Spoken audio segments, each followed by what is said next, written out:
अस्सलामु अलैकुम, बिस्मिल्लाहिर्रहमानिर्रहीम, नहमदु व नुसल्ली अला रसूलिल करीम। सूरह हज के 12 मरकज़ी मौज़ूआत में से हमारा 5वां मरकज़ी मौज़ू इंसान है। इसके 2 हिस्से हैं। पहले हिस्सा के 5 ज़िमनी मौज़ूआत हैं, इसमें से चौथा है ग्रोह। दुनिया में हमेशा से 2 ग्रोह रहे हैं।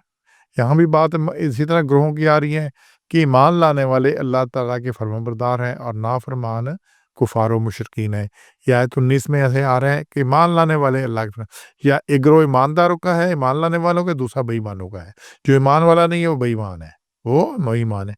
इसी तरह जो हक के साथ नहीं वो बातिल के साथ है। जो झूठ बोलता है वो सच के साथ नहीं है। बातिल दो ही पसंद है, हक ला शरीक।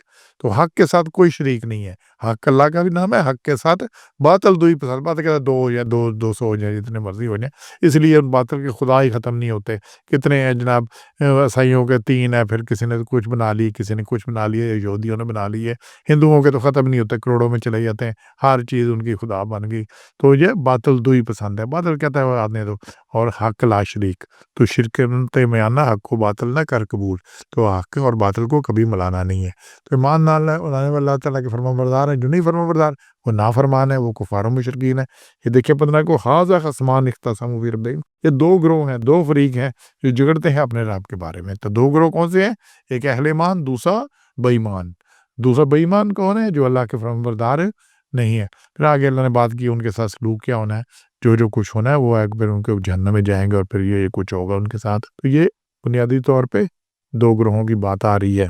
तो इसलिए हमने हमेशा देखना है कि हम किधर खड़े हैं। हम हक के साथ हैं, हम झूठ के साथ हैं, हम सच के साथ हैं, हम खराबी के साथ हैं, खूबी के साथ हैं, किसके साथ हैं। और आखिर में फैसला भी इसी के ऊपर होना है सारा कुछ। ये सूरह ज़ुमर है, इसकी आयत को देखें। ये आखिरी रुकू जहाँ शुरू हो रहा है ना 71 नंबर आयत से। और फिर ग्रोह दर ग्रोह मुनकरीन जो है ना वो जहन्नम की तरफ ले जाए जाएंगे, और फिर उनके दरवाजे जहन्नम के खोल दिए जाएंगे, और फिर दरोगे पूछेंगे कोई ये तुम्हारे पास आया नहीं था, तो फिर ये होगा, ये होगा, ये होगा। और फिर कहा जाएगा कि दाखिल हो जाओ दोज़ख के दरवाज़ों में से। फ़बीसा मसल मुतकब्बिरीन, तो मुतकब्बिरीन के लिए कितना बुरा ठिकाना है। तो ये ग्रोह क्या होगा? जो दोज़ख की तरफ जाने वाला होगा। इसके मुकाबले दूसरा ग्रोह क्या है? सीक अल्लज़ीना तक़ौ रब्बहुम इलल जन्नति ज़ुमरा। और फिर एक दूसरा ग्रोह है जो कि ले जाए जाएंगे जन्नत में की तरफ, ग्रोह दर ग्रोह। तो पहला भी ग्रोह दर ग्रोह जाएगा इकट्ठे करके। और जो दुनिया में उनके इमाम थे, दुनिया में उनके लीडर थे, जैसे फ़िरौन ने लीडरी की उनकी, बाकी भी जैसे बातिल के जितने जितने आगे चलने वाले हैं जो उनको उस तरफ लेके जाते हैं, वहाँ भी इनको आगे लेके जाएंगे और फिर दोज़ख की तरफ ले जाएंगे। इस तरह जन्नत की तरफ ही ग्रोह दर ग्रोह जाएंगे, और फिर वहाँ पे जन्नत के दरवाजे खोल दिए जाएंगे, और फिर जन्नत के दरोगा जो है उनको सलाम करेंगे और कहेंगे तुम पाकीज़ा लोग हो, जन्नत में दाखिल हो जाओ। और फिर वो अल्लाह का शुक्र करेंगे। तो ग्रोह दुनिया में 2 ही हैं, हक और बातिल। इसलिए अगर मैं हक के साथ नहीं हूँ तो फिर मैं बातिल के साथ हूँ। इससे कोई फ़र्क नहीं पड़ता मैं किसके साथ हूँ, बातिल में से ए के साथ हूँ, बी के साथ हूँ, ज़ेड के साथ हूँ। फिर बातिल के बहुत ग्रोह हैं। तो अगर मैं तौहीद पे नहीं हूँ तो फिर मैं जहाँ मर्ज़ी हूँ, तो बात उसकी नहीं बनती। फिर तीसरा नुक्ता जी, अहले ईमान वो है जो मान ले आएँ और उनके दिल काम के आगे झुक जाएँ। ये 54 नंबर में बात आ रही है। अब वहाँ 19 में बात आई थी कि ग्रोह में ईमान वाले, और ईमान वाले वो हैं जो अहले ईमान, यअलमुल्लज़ीना वो हैं जो जान लें, जिनके पास इल्म है कि ये हक है और वो ईमान ले आए। बेका फयुमिनु, जो ईमान नहीं लाता वो हक पर नहीं है। और फिर ईमान लाने के बाद क्या हो जाए? फी तुख़बिता, फिर उनके दिल झुक जाएँ। वो कहते हैं झुक जाने को, निशेब को, नीची जगह को, नज़ीन को, आजिज़ हो जाने को, झुक जाने को। तो उनके दिल झुक जाएँ और वो अल्लाह फिर उनको हिदायत देता है सीधे रास्ते की तरफ। तो ये ईमान वाले कौन है? जिनको ये अपने इल्म की वजह से वो समझ ले सारा कुछ कि ये कुछ क्या है। तो ये बुनियादी तौर पे झुकना है, आजिज़ी है। और यही बात आ रही है, जो ये झुक जाने की बात है, ईमान लाने की जो बात आ रही है, इसी सूरह हज की आयत नंबर 34 में देख लें कि जिन्होंने कहा एक ही माबूद है हमारा यकता, उसी के फरमाबरदार हो गए। तो बश्शिरिल मुख़बितीन, तो बिशारत है आजिज़ी से गर्दन झुकाने वालों के लिए। वो बाकियों के लिए बिशारत नहीं है। बिशारत किनके लिए? जिन्होंने अल्लाह के हुक्म के आगे, अल्लाह के नबी के तरीके के आगे गर्दन झुका दी, उसके मुताबिक चले।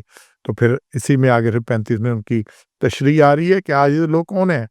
कि जब अल्लाह का नाम लिया जाए तो उनके दिल डर जाते हैं और वो सब्र करने वाले हैं और नमाज कायम करने वाले हैं और अल्लाह की राह में खर्च करने वाले हैं।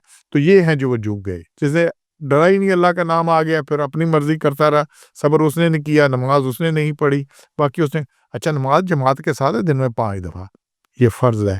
پھر جس نے کبھی پڑھ لی نہ پڑھی، مرضی کی، جنازہ پڑھنے بڑی جگہ دور دور تک چلا گیا، فرض نماز اپنی فرض عین ادا نہیں ہوا، فرض کفایہ کے پیچھے پڑا رہا، تو یہ بات اس طرح سے نہیں بننی۔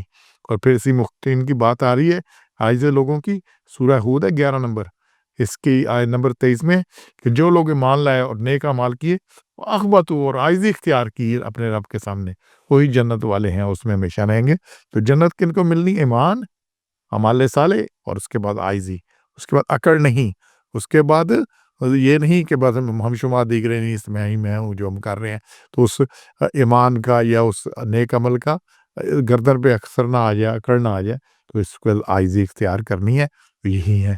انشاءاللہ ہم نے یہ وتیرہ بنانا ہے، اس گروہ میں آنا ہے جو ایمان والا ہے، جو جنت میں جائے گا، دوسرے سے ہم نے بچنا ہے انشاءاللہ۔ سبحان ربک رب العزت عما یصفون وسلام الحمد للہ رب العالمین۔